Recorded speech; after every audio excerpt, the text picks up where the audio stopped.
So here we go. Welcome everyone to ICF Orange County's December meeting with Vanya, who has been taking us along on her journey for coaching and technology.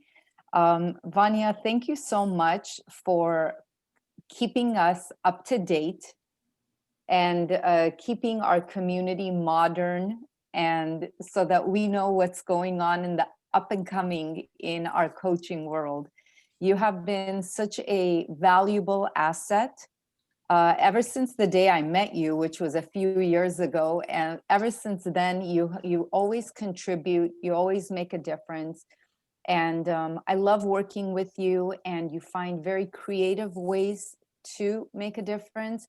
And this year you have, like I said, provided us with all these wonderful webinars to keep us up to date. So I really, really value our friendship and your contribution. So thank you, Vanya. And I cannot wait to hear what you have in store for us today. Awesome. Thank you always to introducing me so lovely. And this is probably one of the most fun and exciting things I do for the coaching community. And always is the opportunity to meet very great people, but it feels like it's so important, and especially now. As I said many times, I started this webinar 3 years ago where I was hardly getting 3 people online. And for the last year and a half, the interest grown so tremendously. So it's a pleasure. I've been a coach for the last 10 years and playing around in the industry of human resources, talent development, industrial psychology for more than that, almost 15, going back, studying, learning, and expanding. I constantly learn. I'm partnered with David Clutterback, and we work on educating the market of the benefits of team coaching. We train team coaches.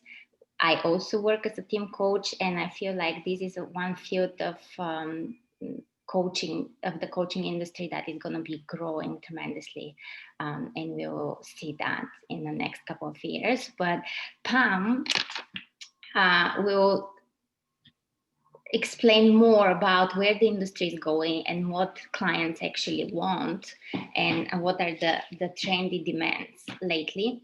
I'm so happy. My final guest for the year is to be Pam Bateson, and I worked with her for the last 3 years.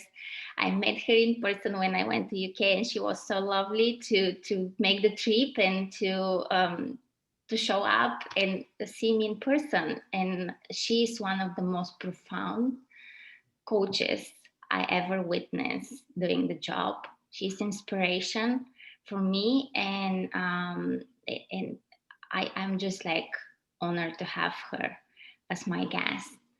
She has more than 25 years of coaching and consulting experience prior founding Thrive. And she'll tell us more about her journey of being a woman founder in the technology world. There's not many of us, I can tell you that. Thank you, Vanya. Welcome to my show, Pam. Please take the lead. And I know that you have a little presentation to share with us, and then we'll open up for questions and see what people really want to learn today. Yeah, thank you.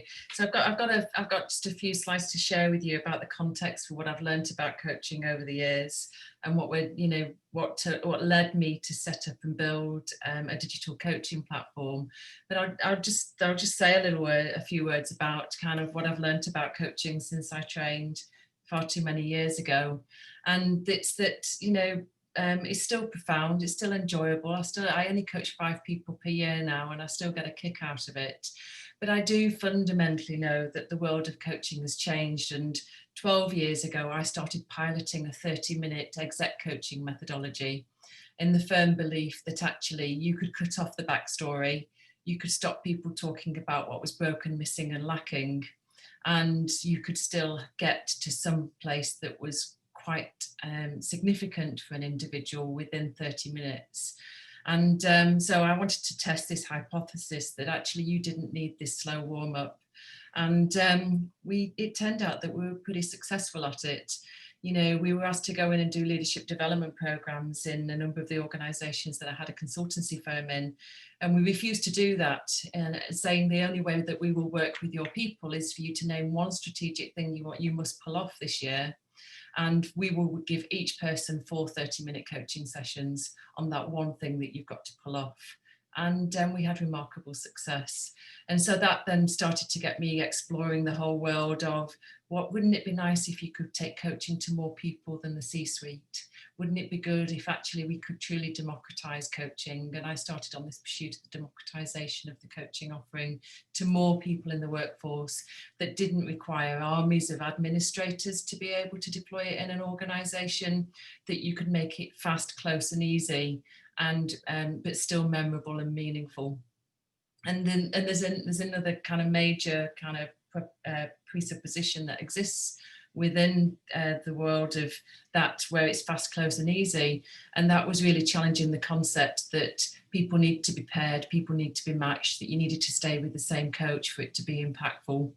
And so I also kind of shook that on the head and just said, actually, people know what they need.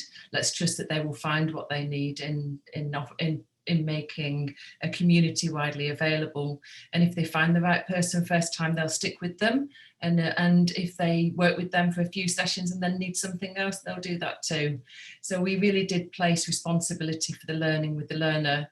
And we placed a lot of emphasis on facilitating this kind of personalized, agile approach to coaching. And that really has kind of facilitated a massive growth in my learning journey, in so much that the CHRDs and CHROs that I interviewed before we set up the business, my question that I put to them was, what would need to be true for you to give coaching to more people? And they said it needs to be cheaper, it needs to be faster, and it needs to be shorter. And we need to understand what people are talking to you about. Because for hordes of people to come and for us not to understand this is a problem for us. So we need intelligence back into the system. So that saw the birth of this crazy project that I've been doing ever since, which is building a digital coaching platform. And it's been an incredible journey, really. So can you see my slide pack there? Yes. Perfect. Thank you. Mm-hmm. So we've built a platform, and this isn't a Thrive pitch, so please don't think that I'm pitching our company. I just want to give you the context of what we've built and where the insights has come from.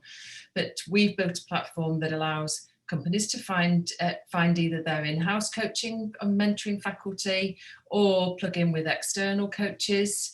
And the external coaches, we have a faculty of 230 coaches, which we have some people on this session tonight that participate in. So please feel free to ask them questions about what it's like just to do 30-minute coaching. And then we do this thing called organizational insights, where we record the conversations, we transcribe the conversations themselves, and we analyze them to give organizational insights so that businesses know, what are you doing that's enabling or inhibiting the capacity of people to perform in your business? And so this kind of test, this kind of premise is, there's no good at just coaching people in business if the business isn't good enough. Actually, you need 2 parallel strands of activity. You need a business to understand, what are we doing that's causing people to leave? What do we need to do more of to keep people to stay? And then you need to provide a way for people to be able to get the learning that they need when they need it. So that's kind of the basic premise of the business. And there are kind of these 3 core ways that we deploy our product into organizations. We deploy it as a tech solution into big organizations like the Manpower Group, and they use it to host their coaching faculty. We use it for companies to host their in-house coaches and mentors and trainers and mental health first aiders into the organizations, so that you make it effortless for people to find that trained internal expertise. And then we have a global coaching faculty that we deploy into the organizations for either one-to-one coaching, team coaching, or workshops of anything from 25 up to 1,000 people. And then on all of those versions, we co-own the data that comes out from that. So I wanted to kind of give you that as the bedrock to be able to understand a little bit about what we've learned about where the market is going, and therefore what are some of the assumptions that we've made about coaching. So you maybe know all of this, but you know that the market is growing. You know that there's more money being spent, and especially even in coaching, you know, the coaching market has grown from 4 billion to 15 billion last year. So there is still a growing demand, and even in this year, we've still seen growth in the money that people are committing to personalised learning. And 80% of the organisations, they've put 80% of their learning provision online now. And even coming out of COVID, they expect to keep 80% of their learning provision online. You know, and then when you wrap all of that round with the the skills and learning agenda that's coming in by 2030, where there's an expectation of 47% of the roles that currently exist in business disappearing by 2030, and over 55% of new roles being created to enter within the business, there's a massive skills agenda that organisations need to find a way to update, equip and facilitate that learning. And so we've seen clear shifts in kind of the market trends over the past 10 years that we've been doing it. You know, this real shift towards online development and personalised human-to-human learning. And indeed, you know, we get singled out at the tech fairs for having humans in our digital solution as being unique and novel, which sounds a little bit crazy to me, but it's the truth.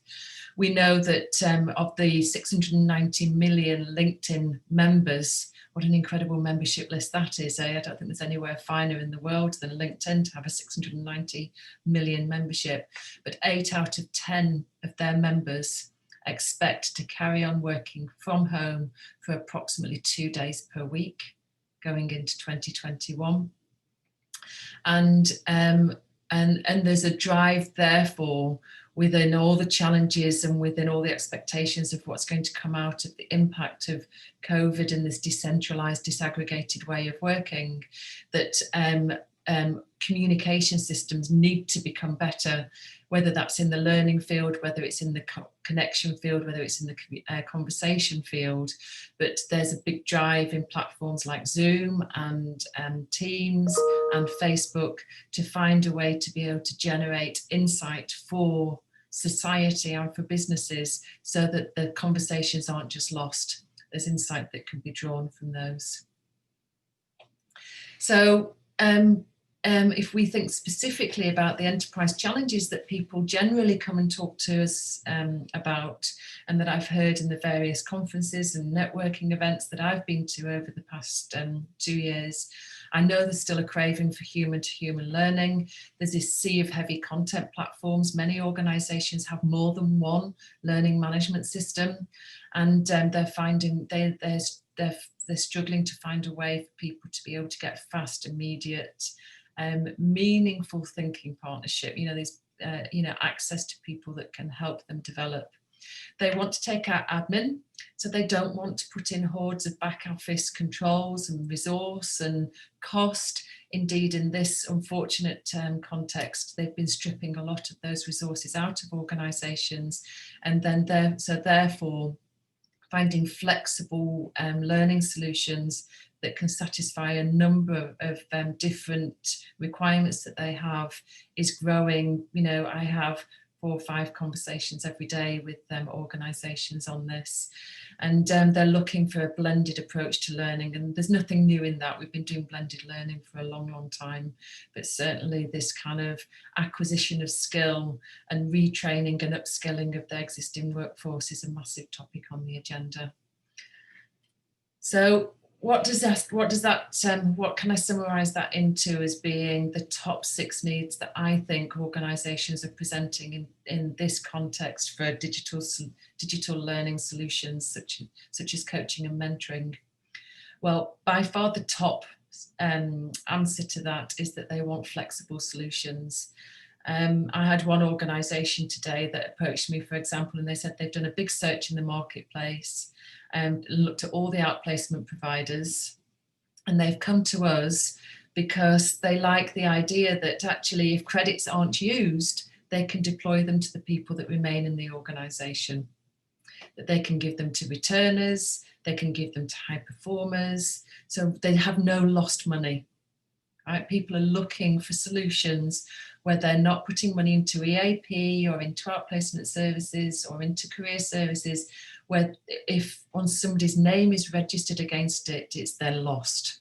They want the flexibility to deploy it across other solutions, including topics like managers coming with their teams and having a coach role model how to have an incredible team conversation, or workshops on generic topics that trend in the business.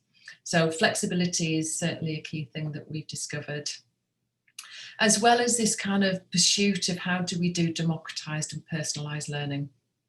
You know, how do we stop people getting lost in this kind of half-hour search for the relevant piece of content, whether it's a video, whether it's an article? How do we stop people getting lost and overwhelmed with trying to find it, then read it, then understand it? And how, you know, given that they know that coaching is powerful, how do we make it possible to kind of demonstrate a quality in our learning resource, but not overwhelm ourselves with demand? But there's definitely an aim for more further democratization of good quality conversations. And the third pursuit, which is something that I think we'll all be familiar with of the past 20 years, is this shift in what HR teams are being measured on, and there is a pursuit of ROI, return on investment. You know, what's the impact? What impact is it having? What is it doing to drive bottom line results? What is it doing to drive better customer service? What is it doing to enhance our platform, our product, or our methodology? And so visibility and understanding of what can we learn from this, what impact is the coaching having, and how do we know for sure? And so I've found buyers being a little more sophisticated in going beyond just having surveys where somebody rates themselves as a 6 at the start of the coaching and an 8 at the end of the coaching. They want some more critical analysis of what specifically has changed, what specifically has happened, and how has this benefited the business. Human to human for sure is a trend that's still relevant, as well as one front door. You know, I spoke to one organisation on Friday last week, and they had 9 different ways into coaching in the business that they knew of. And that doesn't even talk about all the different ways that each local business unit had created. So they're keen to be able to find one way for people to come into team coaching, mentoring, group workshops, learning management systems. They're trying to find a way to kind of put all of this emphasis into one place. And then finally, this thing that I talked about before, which is what I call whole system listening, which is a way in which a business can really start to generate, without people feeling as though Big Brother is watching them, but a way in which they can do this kind of whole system learning. You know, what do we need to pay attention to collectively and individually to be able to thrive and grow and develop and capitalise on the demands for our customers and for our stakeholders and for each other. I just want to press pause there for a second and invite you all to really comment on some of the things that I've mentioned, and to also ask you a question on, you know, I've named a few topics there, but what have been some of the areas that you think, you know, the enterprises are asking for specifically from a digital coaching play in your worlds? Yeah, please, you can type in a chat box, or you can unmute yourself and speak up, whatever is more comfortable for you. And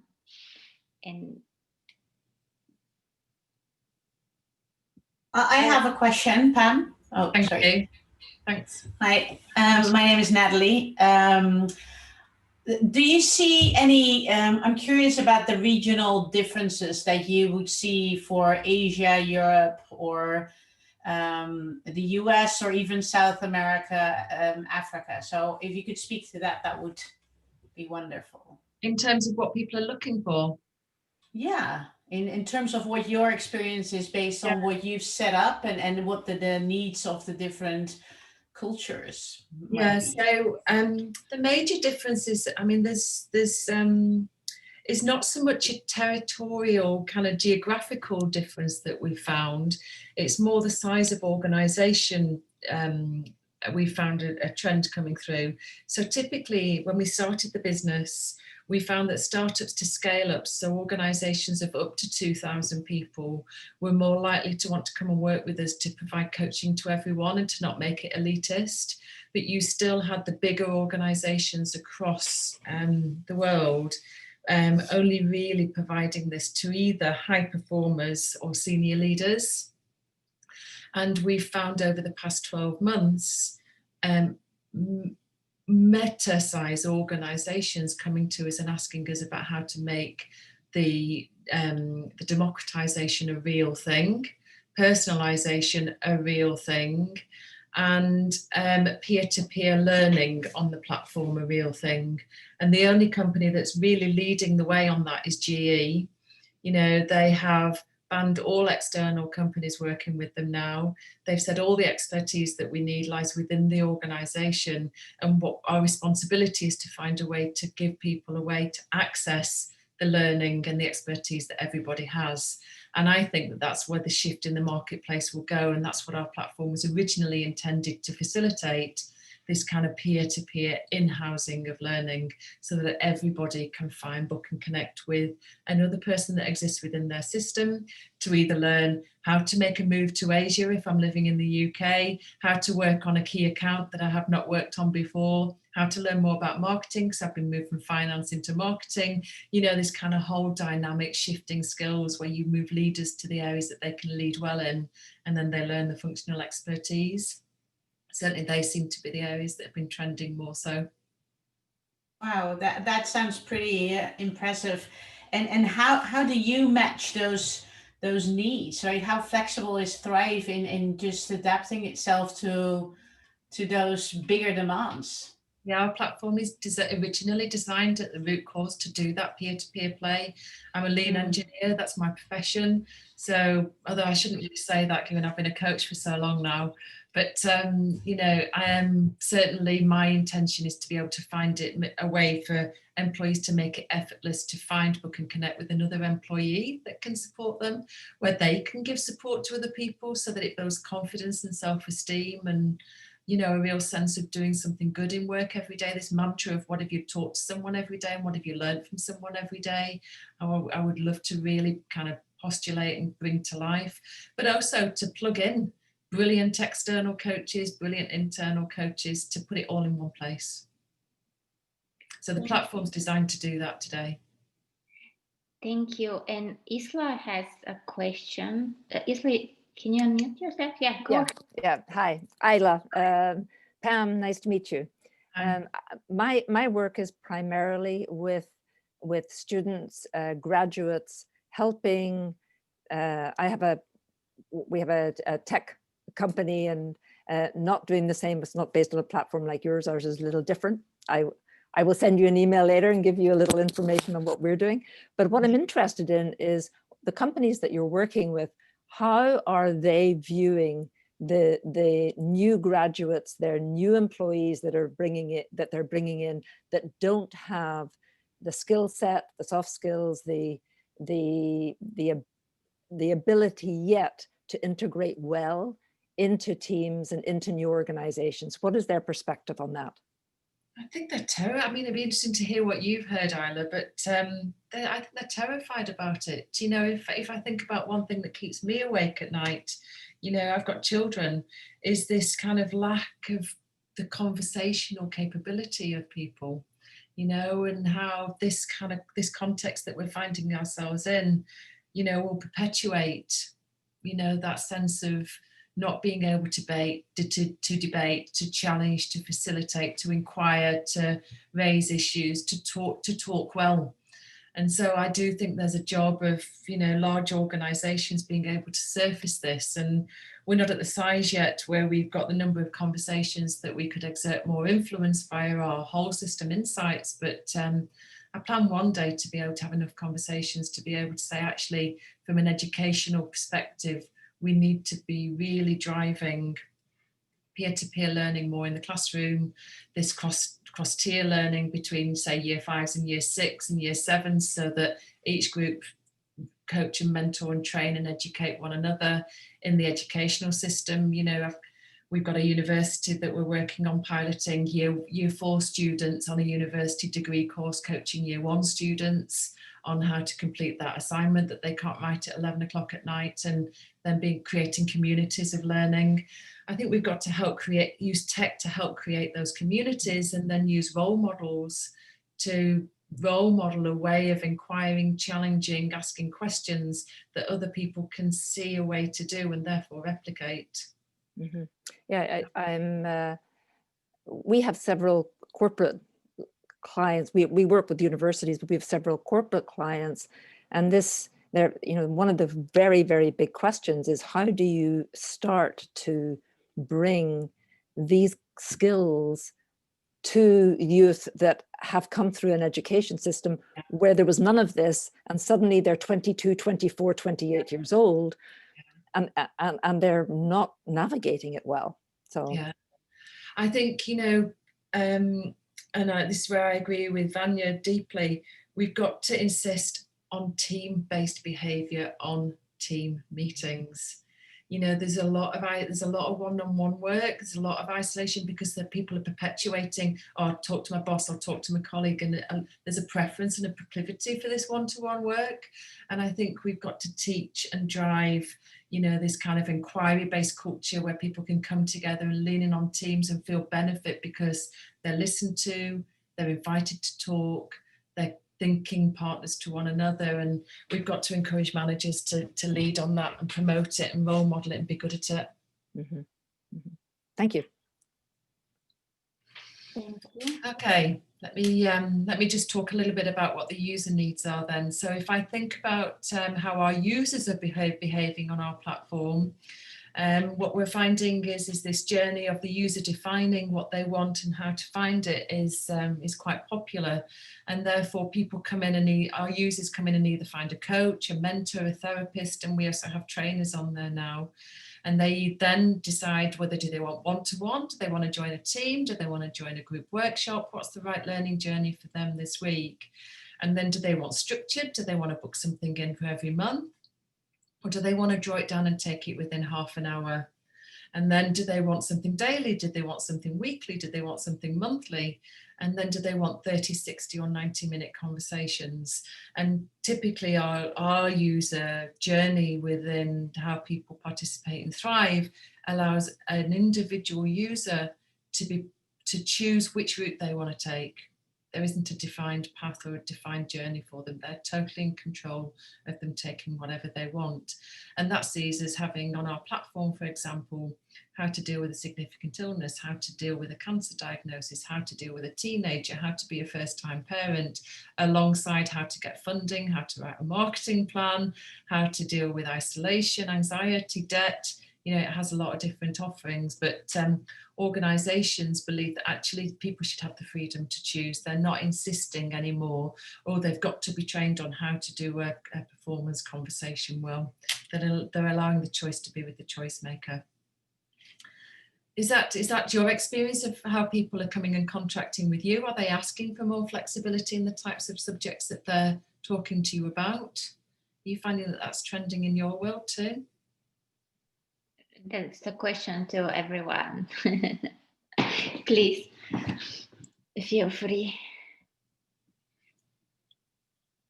I'll speak. Yes, I think I see this for sure, and so I always have this debate with my husband. He's like, why is there so much time going into all those proposals? And I'm like, because it's never one ask. It seems to always vary. There is we're working with human beings, and they seem to be all super different in their demands, in their needs, in their questions. So I see this as well.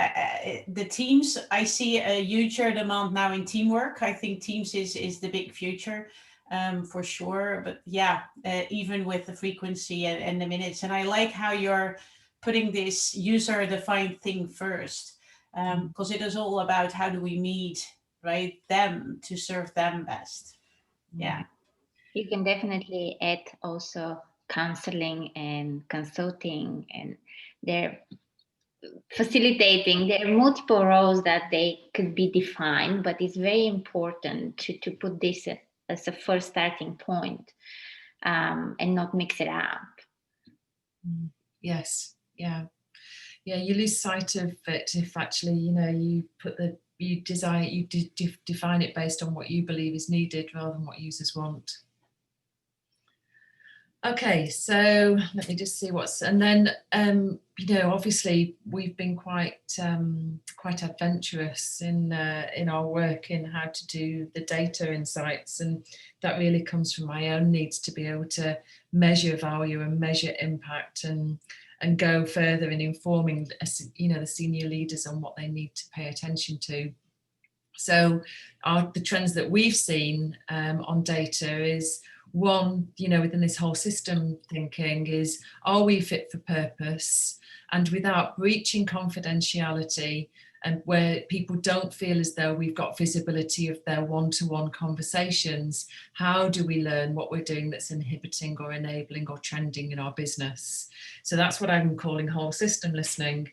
And then on the insights strand for employees, what we've found is that people do still want to kind of understand their progress. They want to be able to understand how they go on a learning journey, and predominantly, they still want to have a sense of what are my goals and how I'm progressing against them, and what do I need to put in place for my career to be relevant as we move into the next decade.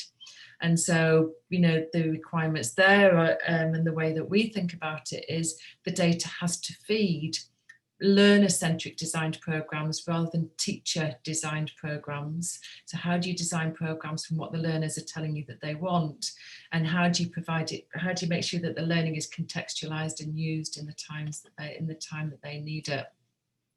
And then if you look at what that all has to kind of manifest into is senior leaders being able to have focus changed and activities that show the teams and the people in their business that they're listening and responding, and that where work is so disaggregated, that they have a sense that the senior managers understand what they need. Any data or insights requests that you've had that kind of differ outside of those two? Can I ask a clarifying question? Yeah, please do. Yeah. So I kind of get the self line of thinking, but with the whole self and the fit for purpose, connecting it to confidentiality and visibility, I'm not following that completely. Yeah, so if you think about on our platform, people give permission to the sessions being recorded, right? Oh, even for Teams? Yeah. Okay. So in Teams, we grab the questions that are asked. In one-to-one conversations, we record the absolute conversation between two people, and then we turn it into a transcript. Oh, wow. Right. And then we drop all of the transcripts into a bucket that belongs to that enterprise, and we anonymize them and we aggregate them, and we pull out trend data from the conversations. Now, for people to trust in the system, they have to trust that us as a digital supplier will not send the CHRO or the CEO the transcript of the conversation that they've just had where they've announced something where they might feel at risk. Right. So how do you, I mean, 86% of our users give permission to their sessions being recorded and analysed, which flies in the face of people saying, actually, I need, and because actually people don't want to, to some extent you want to say people want to feel protected for their conversation with their coach and their therapist, but people do want it. They want businesses to be better. They want society to be better. They want these meta trends to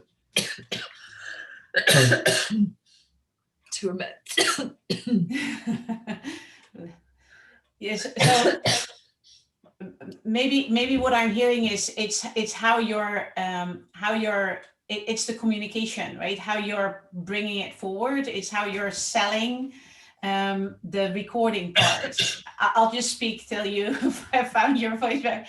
But it's because this part I get, right? With this is for the bigger purpose. So if you allow us to have this session be recorded, it's not you benefiting from it. It's the whole system will That's right. benefit from just this recording. So it's how you package that message. Yeah, and we show them how we do the insights reporting, and Okay. people, subscribe to it. They subscribe to the fact that we don't pull out a statement that you've made and say, oh, Natalie has said this, and nor Right. does an organisation have access to the discrete conversation between you and I. Yeah. Wow, this is pretty unique. Yeah. Thanks for sharing that. Yeah, Thank you, Natalie.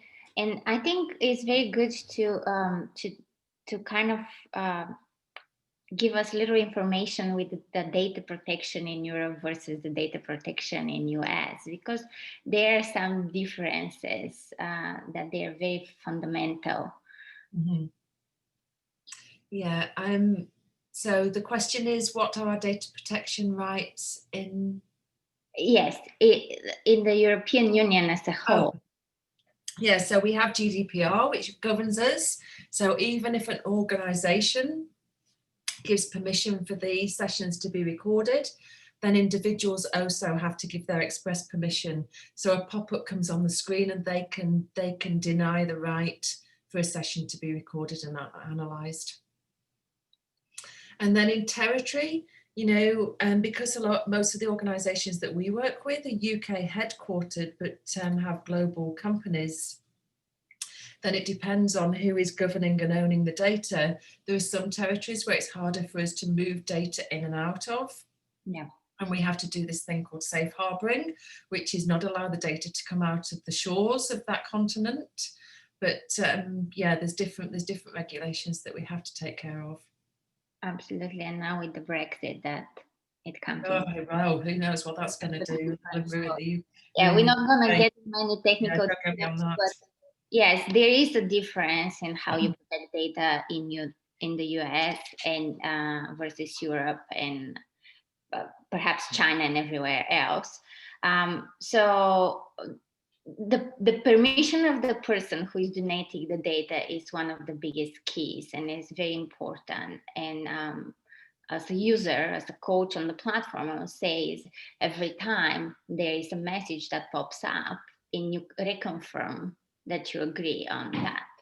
Yeah. Any other burning questions we have here?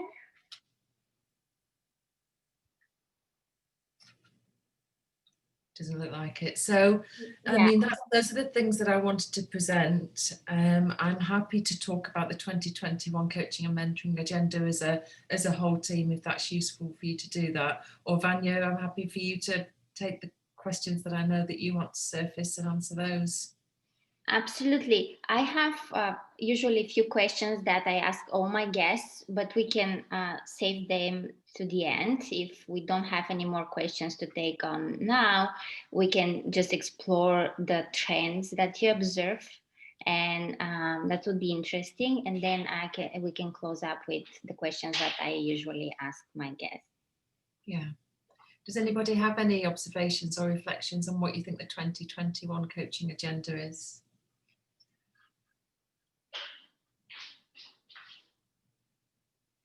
Okay, well, I'll kind of summarise on what on the rules that we have for kind of what a good digital platform and coaching offering needs to do, and what we've learned about our clients valuing. And the first thing is keeping users at the heart of the design. So we always have focus groups. We always have CHROs that help us design new features. We work with heads of talent and they tell us what they're looking for, and then we put that into our design journey. We have built a platform that allows everything to come through one front door to simplify the user experience and not complicate where they need to look at. And then the other thing that's highly prized in Thrive, and it would be great for some of the coaches that use our methodology, but our 30-minute methodology is the model that we went out into the market with. It's robust, we're highly trained, we support one another in refining and constantly reinforcing what the questions are and aren't within our model. You know, what's the approach, what are the things that you do, what don't you do?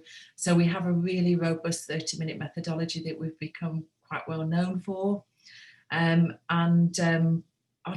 platform never goes down. So we've had 0 downtime this year. You know, our users can use it. And, you know, I think that, you know, as you look at where people are going and the trends for working from home and 80% working online. People need to know what they get. They need to have an expectation of the approach that they're going to experience within your business.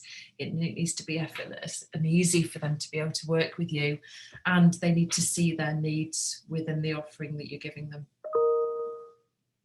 So that's kind of really what I wanted to summarise on. And the comment that Vanya said that I was allowed to mention is also we're busy recruiting American and Asian located coaches. We've got a client that's going to come on and do a massive program with us next year, and they've asked us for in-zone coaches and mentors.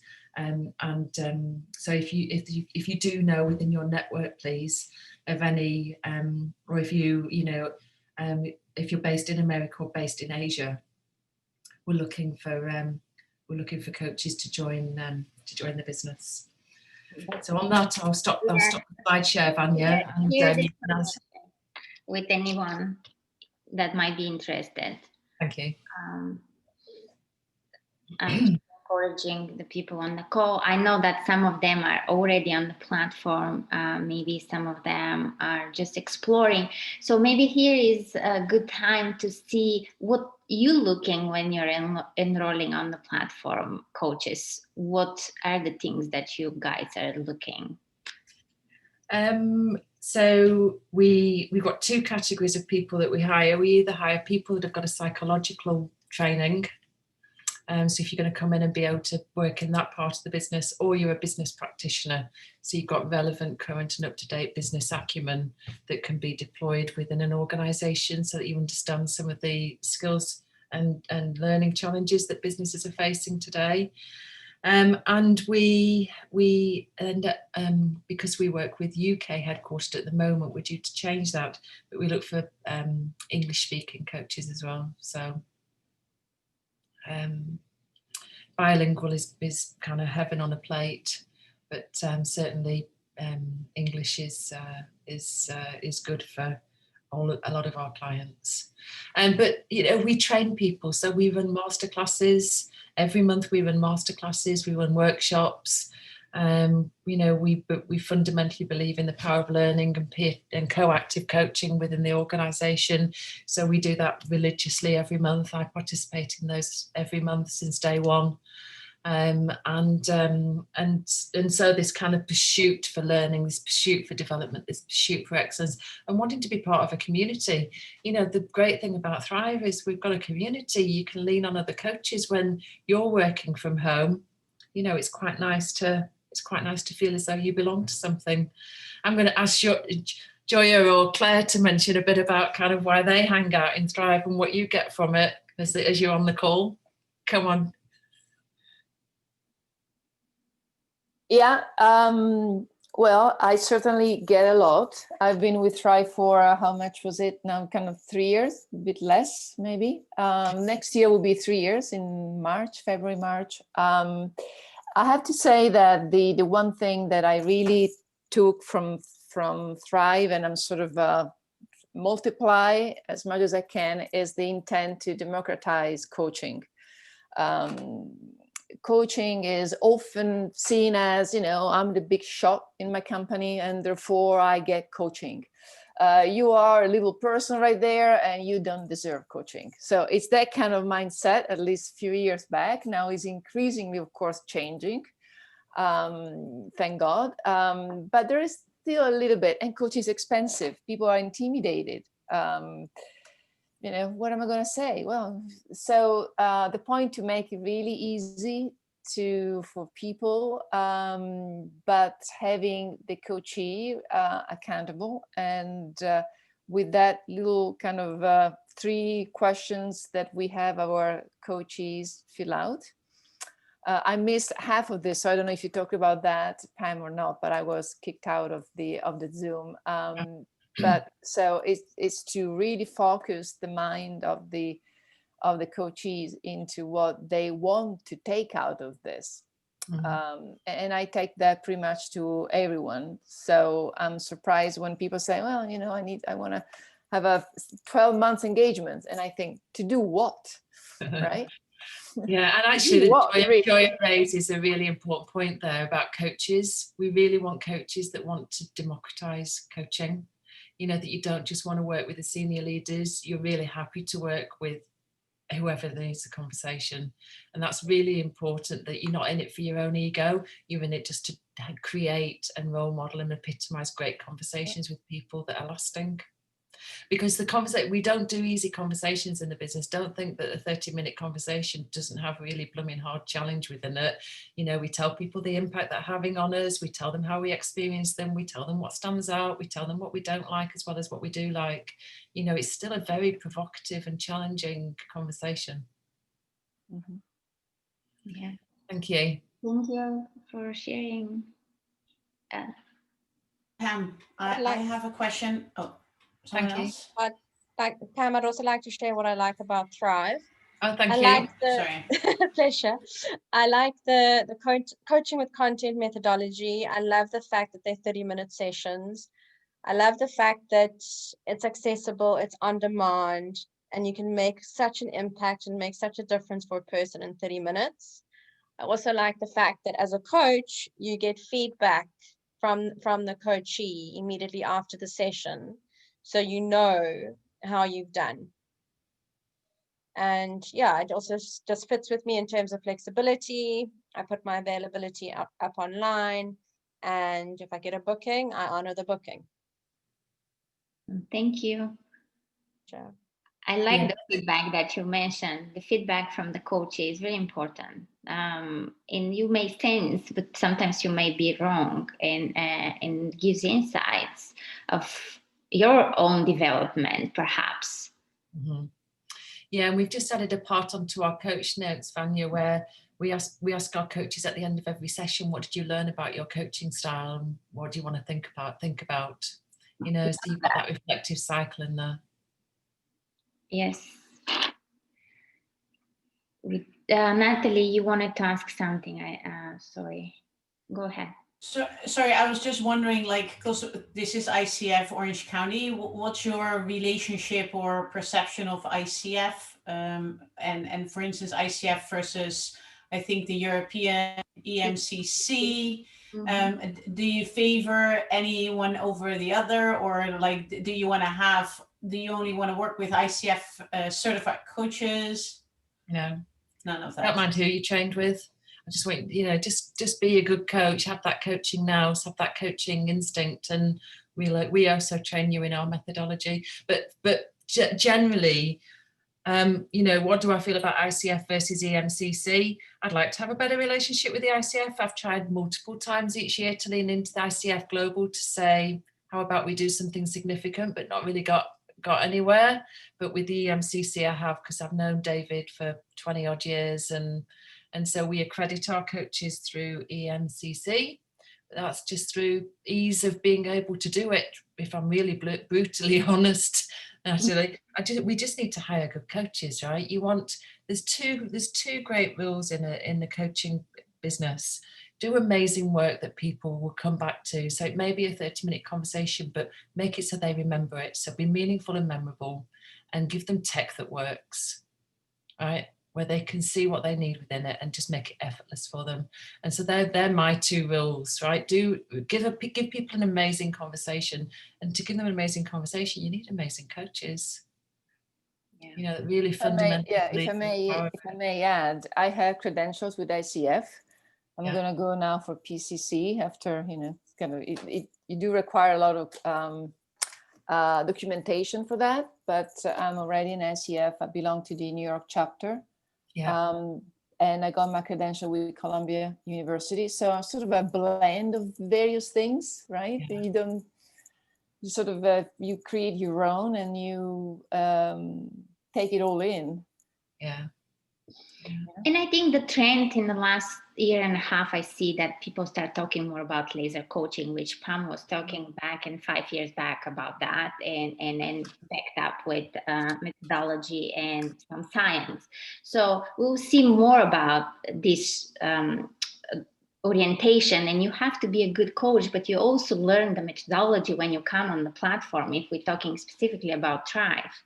And that's the biggest value for me, is that I can do many different things, different approaches. I can use different approaches. You can coach somebody profoundly in 10 minutes, trust me, that's possible, but you have to know what you do. And enrolling on a Thrive platform, there is opportunity for you to learn laser coaching if you are not familiar with that type of methodology. And Pam is a beautiful mentor and trainer.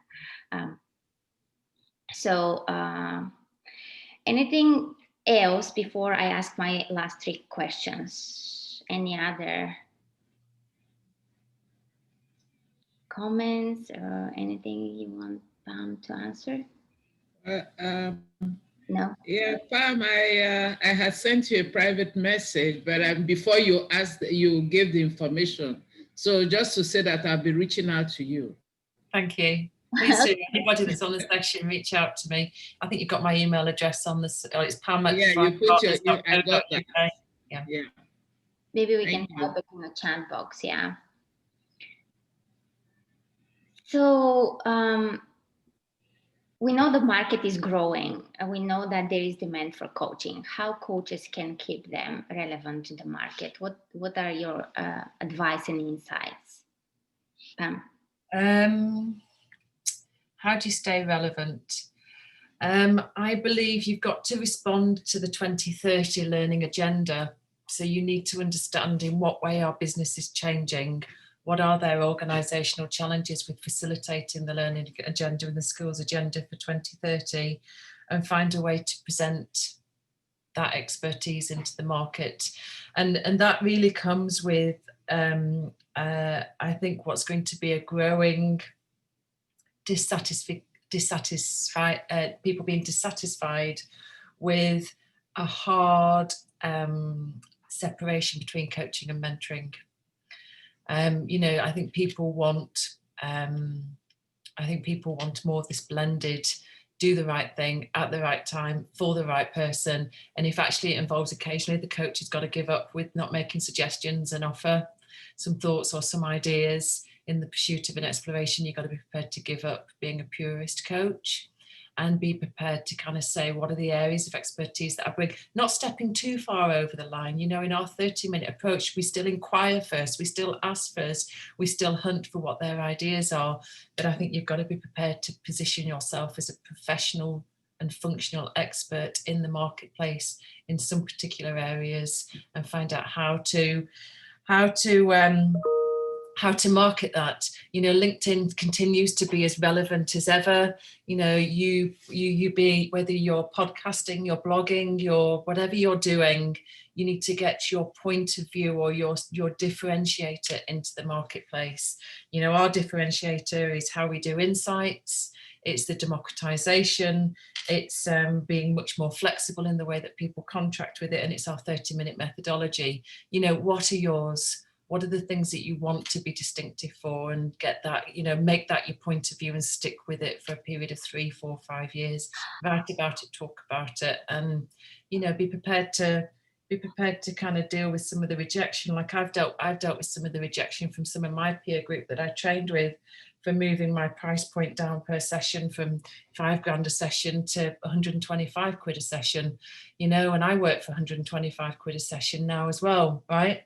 And why do I do that? Well, you know, I believe that the price, that if you're going to democratize it, you've got to get coaching at under £100.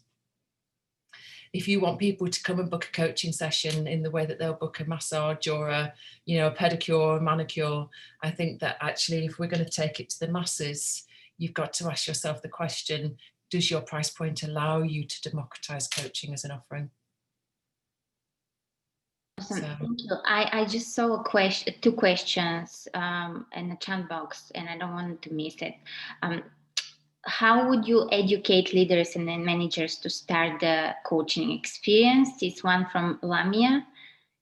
And then the unique about way to try to become a Thrive coach. Like, what is the best way to connect with How do you educate leaders and managers to start their coaching experience? I think we have to educate learning and development leads and talent leads on how to socialize coaching in their organization. And one of the things that we do is we get micro groups, pilot groups, we get examples of people that have used the service, and then we SMS and other people that are eligible for the service on how their peer group are using it. So use the peer group to explain to employees and managers how their colleagues are using it and surface the trending topics. So we pull out topics that trend and say, hey, your colleagues are booking this. We pull data as well by gender, generation and geography. So we say things like, hey, the women in Brazil, you know, are taking coaching sessions on, right? Hey, you know, so you make it relevant so they can specifically be inspired on what are their colleagues taking coaching on that I might be able to take coaching on. So they can see their needs within it. But you've got to find a way to get it into the muscle for sure. And that comes with educating and facilitating content to learning and development leads so that they can deploy it within their organizations. We do a lot of educating people to get high utilization. And then if you want to join Thrive, just drop me an email, and then we do an onboarding session twice a year, recruitment and onboarding session twice a year. The program for January is about recruiting Asian and American located coaches. But do reach out, and we're interested in having your CVs and hearing about you. Yeah, thank you, everyone. We are at the top of the hour, so we'll wrap up. Any final remarks, comments, anything else? Thank you so much for joining and participating, and I'm always happy to share this time with you and have amazing guests that Thank you. spread the wisdom. Thank you very much. Thank you very much. Thanks, everybody. Thank you. Thank you. Thanks, everyone. Thank you. It was a pleasure. Very informative. Thank you. Bye. Thank you. Stop.